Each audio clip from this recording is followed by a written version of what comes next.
I now recognize the gentlewoman from Texas, Ms. Johnson, for 5 minutes for the purpose of questioning our witnesses. Thank you, Madam Chair. I appreciate the opportunity to participate in this hearing.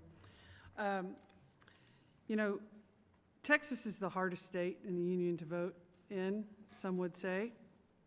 We've been assaulting the right to vote in our state for quite some time. I've seen firsthand how troublesome it is to make voting difficult. I want to address the previous question on student ID.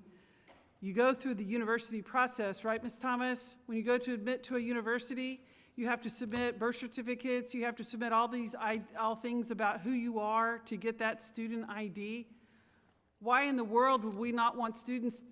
The whole point of ID is here's a picture, here's who you are you who you say you are to go vote? What in the hell is wrong with using a student ID to vote? Nothing. I agree with you, absolutely nothing. Most of these are state universities paid for by the taxpayers to make sure that they know who their students are, and when they issue a student ID, the problem without using student ID is a lot of young people, for what reasons are beyond to me, they don't get a driver's license. I mean, I remember my son, my oldest son, when he turned 16, he decided he didn't need a driver's license because I could drive him. And I thought, well, that's a huge problem. I am not your chauffeur, sir, and I can get you a bus pass, or you can decide to get your driver's license. And he miraculously decided to get a driver's license. But I am constantly amazed at how many young people don't get a driver's license right now. And so I don't understand why in the world we would not want to use student IDs. And that's an argument of why I think what makes this whole voter integrity discussion somewhat disingenuous.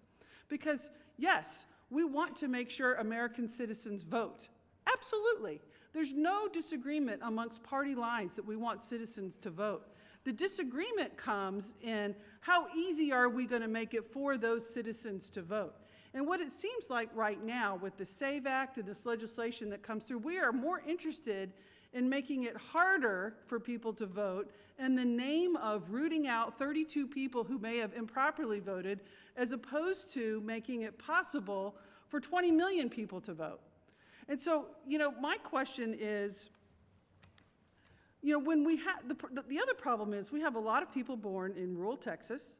We have a lot of people born in places where they don't necessarily have access to their documents. They don't have this, but they are citizens. What are we doing to make it easier for these people to vote? And what about people with disabilities? You know, how are we making it possible for people to go in person and vote? Ms. Thomas, does Connecticut have online voter registration? We certainly do, and it's how 33% of our voters register.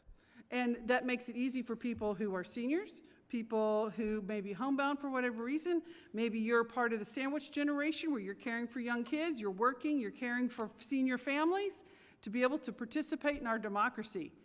And it seems to me that states like Texas that don't allow online voter registration, which is insane to me, are more concerned about people who may not vote Republican to keep them from voting, because it disproportionately affects young people who trend more progressive on average, and it disproportionately affects poor people, and it disproportionately affects people of color to not be able to exercise their constitutional right to vote.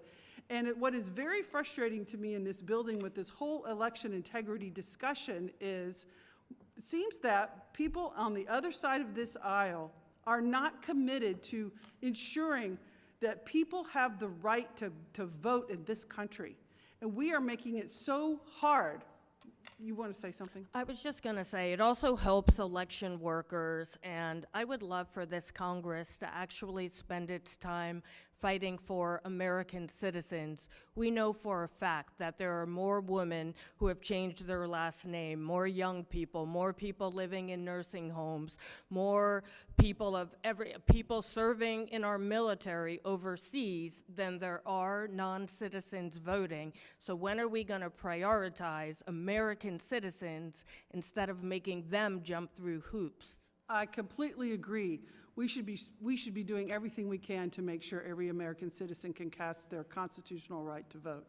And Madam Chair, I ask unanimous consent to enter into the record 4 letters in opposition to the SAVE Act, the first from the Brennan Center for Justice, the second from the American Civil Liberties Union, the third from Vet Voice, and the fourth from the League of Conservation Voters, all in opposition to the SAVE Act and the barriers and burdens it would place on millions of Americans' ability to register to vote and participate in our democracy. With that, I yield back. Without objection, so ordered. I now recognize the gentlewoman from Illinois, Ms.